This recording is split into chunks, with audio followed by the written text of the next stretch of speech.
Hello, Flat Earth researchers, debaters and debunkers. Horizons is probably one of the most contentious topics of discussion when it comes to attempting to define the shape of our Earth and how we see it. We are commonly led to believe or interpret the horizons we see in front of us as being due to us living on a globe Earth. However, even this definition has not been clearly defined. We are presented with a mixture of conflicting interpretations as to what the horizon is when we look straight ahead across the surface. On one hand, we are told that the surface is curving away from us and that gaining more height above the surface means we are looking down further along that curve. However, this doesn't make sense if we are seeing a horizon just a short distance in front of us, yet we cannot see an equivalent bend or curve in the horizon on the horizontal from left to right. The view of which we have is often much wider in miles or kilometers than what we can see in front of us. So this is a conflict in itself. But one of the other ideas that is an interpretation of perspective is that we are seeing this hump or bulge of curvature rising up in front of us. Of course, we know this isn't the case. We just have to compare how we look across a flat surface and see that the horizon or the apparent end of that surface will appear to rise up to eye level. And we can prove and demonstrate on pretty much any scale that these optical phenomenon are what happens when we gain height above a flat surface. Here we see a road that's about 600 meters long, less than a kilometer, and it's flat. And as we go up above the flat surface, we see the horizon on the surface going off into the distance, and as we come down lower to the surface, we see the horizon on the surface coming closer to us, and the rest of the surface beyond that still there in our vision, but mirroring everything else above it.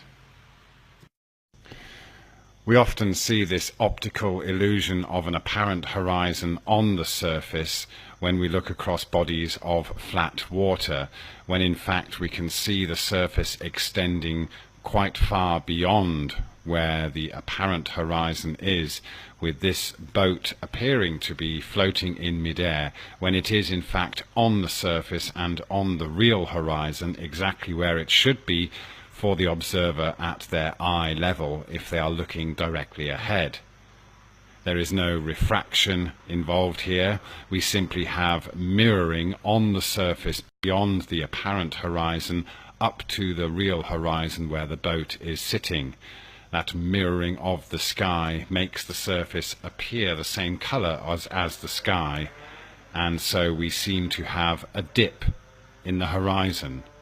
So it is this illusion of a horizon that appears to be below the eye level of the observer, which anti-flat earthers will use in an argument to say that we see a horizon that drops below eye level, therefore concluding that as we rise up above the surface we must be rising over a ball that is dropping away from us, when in fact the reality is that the horizon does rise to the eye level of the observer. The surface and the sky appear to meet at eye level, but depending on how high or low we are above that surface and how far we can see, we will eventually reach a point where we lose the detail of the distant surface because the angle at which the light is reflected off that surface and reaching our eyes is too shallow for us to make out any detail on the surface, and instead we see mirroring of the sky above the surface. We can see that a little more clearly in this photograph of a ship on the horizon taken from a relatively low perspective across the flat surface of the water. We have an apparent horizon on the surface quite close to us because of our low perspective, and then mirroring on the surface beyond that up until the actual horizon where the ship is sitting. And any other ships beyond that one would still be sat on that same horizon line.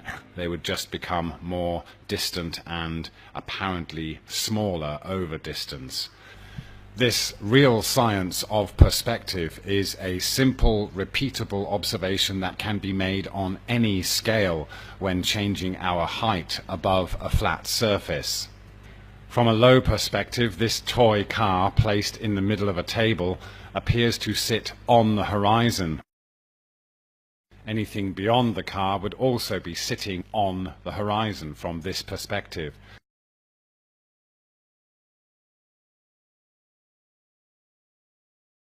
But as we gain height above the flat surface of the table, that surface appears to extend beyond the car.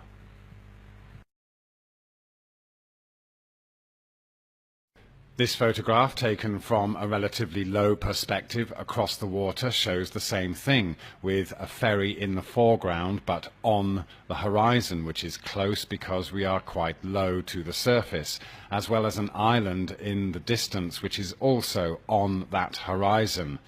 We know that if we rise up above this flat surface, we will then see more of the surface between the ferry and the island. This has nothing to do with looking down any curvature. It is a simple scientific fact of perspective when looking across a flat surface. And if we gained even more height while looking straight ahead, we would see the surface of the water stretch beyond the island in the distance without having to look down as the surface rises up to our eye level. We can see from this photograph that the horizon is not the beginning of any curvature. At the horizon, the water remains level and flat, far off into the distance.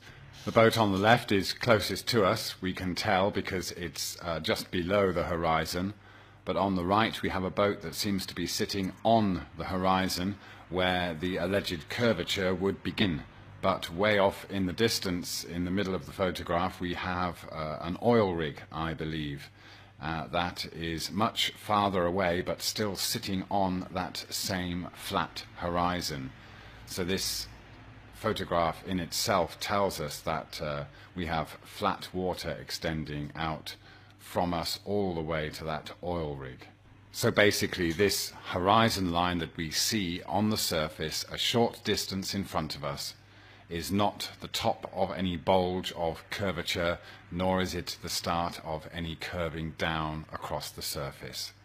That surface of water obviously, observably, continues to be flat as far as we can see. This photograph, taken from a slightly higher vantage point, nicely illustrates the laws of perspective over a flat surface. As we are higher above the surface, we see boats nearby and far away that are still not on or beyond the horizon.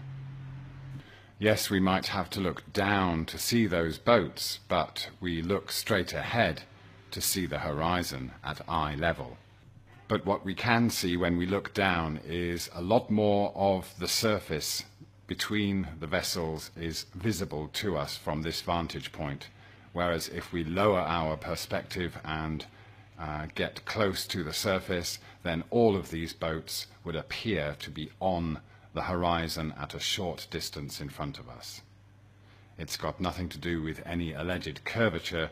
It is simply a result of changing perspective while looking across a flat plane.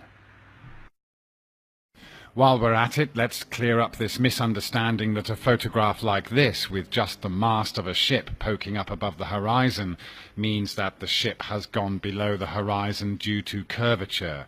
This is simply not the case, and our eyes alone can tell us this. We don't need to do any measurements to work this out and see what's actually going on. The only way we can take a photograph like this is to get very low to the surface of the water and then zoom in on the horizon. We can see a lot of detail all across the surface, and we can tell by this that the horizon is very close, meaning the photograph was taken from a very low elevation. We see the same kind of detail on the surface in this shot, telling us that we are really not looking very far across that surface until we get a horizon, which of course on something like the sea is caused by the highest wave between us and the ship. So this gives us an unnaturally short cutoff, and when we look at these kind of shots we know instinctively it's not curvature.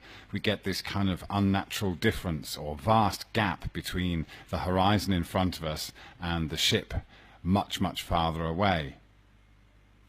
So we end up with this kind of comical cartoon-like effect for a two-dimensional screen where the boat is getting smaller in apparent size as it goes off into the distance due to perspective, as we would expect, but this very close and sharp horizon makes it seem as if there is this dramatic drop beyond the horizon, not some gentle curve. So we know again that this is not the result of any physical curvature, but one of perspective that makes the horizon rise up to eye level, and that is caused by whatever is the tallest obstruction in front of us, between us and the boat.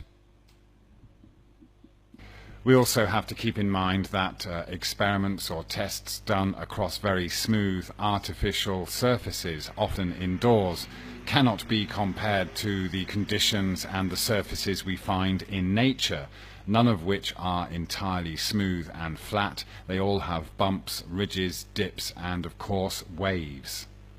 This footage, taken on a flat but slightly bumpy road, shows how dramatic that cutoff can be when we get a horizon on the surface. Here we can see multiple horizons as we rise up, and then as we come down again we see how the runner's legs get cut off by just the slightest bump on the road between us and the runners. So this also applies to views across the sea, where waves of varying height will be between the observer and the distant ship. So of course the lower we get to sea level, the greater the chance there is a wave as high or higher than our eye level between us and the distant ship. But when we get a higher perspective, then there is no dramatic cut-off. Ships here can be seen going off into the distance, with many of them on the horizon and travelling further into the distance. So when we compare the geometry that makes up the mathematical model of the spinning globe with our real-life experiences and observations, we can see and understand that our perspective has geometry, the same geometry as the alleged globe Earth, but our perspective, the way we see things, has been ignored and replaced with an imaginary curve. We are taught to interpret what we see across a flat surface as being due to curvature and the Earth moving, rather than the Earth being stationary, not curving, and everything else in the sky moving above it. Apart from the confusion over horizons, there's also the conundrum of the physics involved to have aircraft flying around a spinning globe. And this photo of a jet taking off from a moving aircraft carrier is a great example of what you have to think about when it comes to scrutinizing the spinning ball Earth and how it should or could or maybe not work.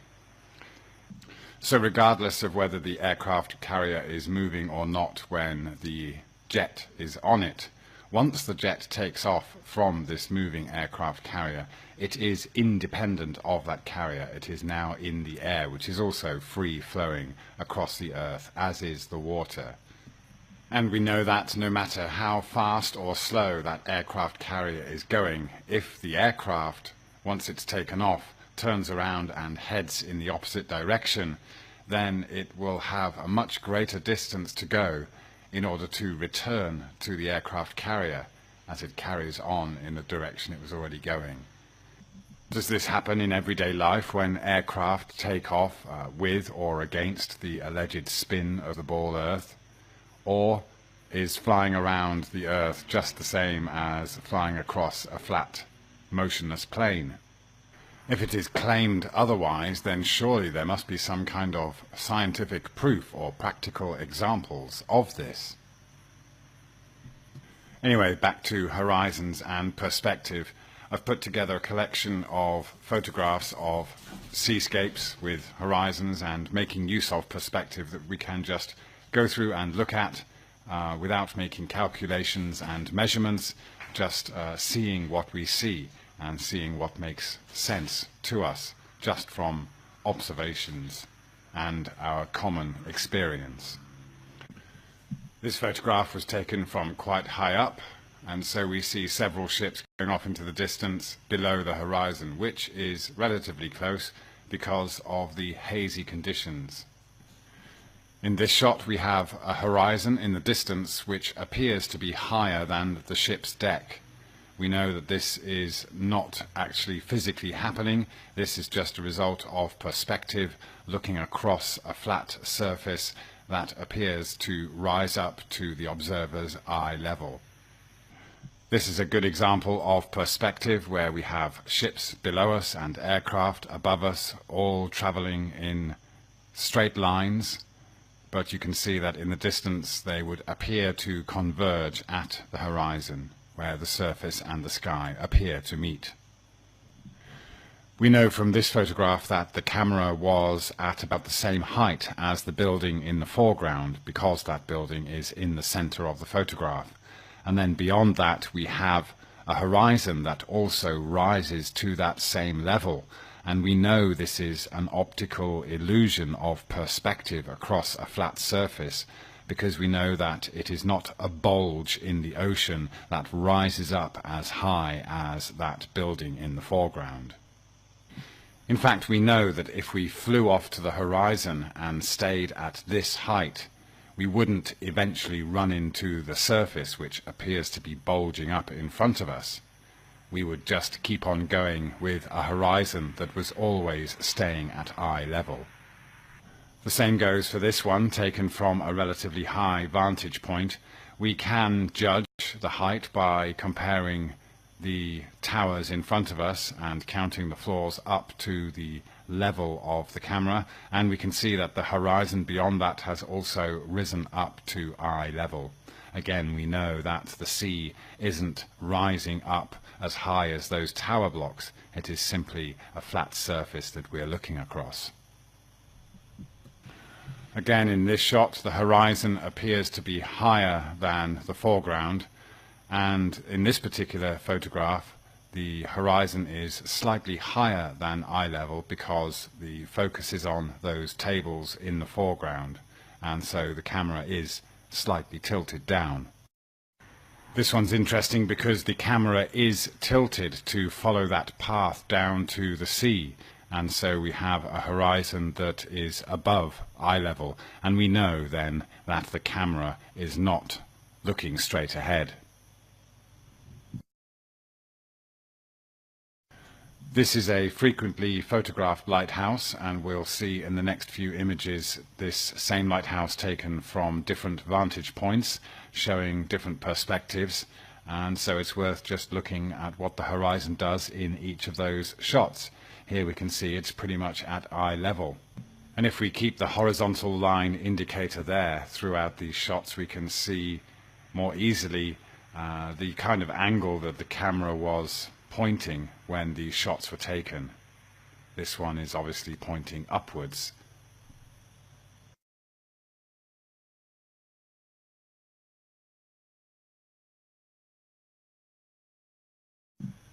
This is a very dramatic one of a different lighthouse, where again we see the distant horizon rising up to the same level as the rock face, which is again something we know is not physically happening.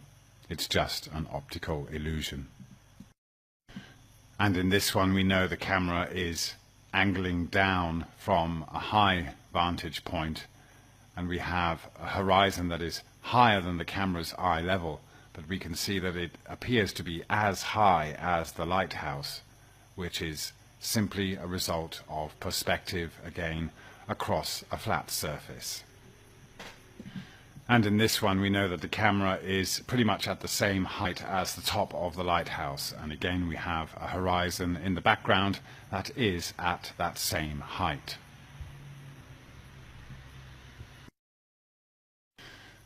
This shot shows us that conditions play a large part in the distance we can see to the horizon as well. Again, the horizon is at eye level, but we are not seeing very far at all just because of this cloudy weather.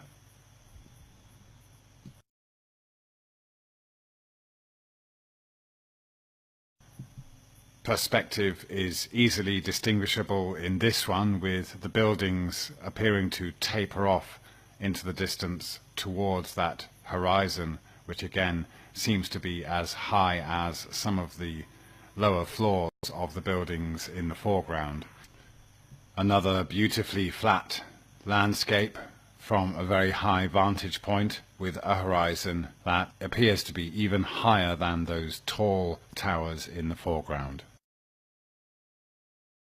In this one we know that the camera is at about the same height as the top of the cliff on the other side, and we have the horizon in the background rising up to that level.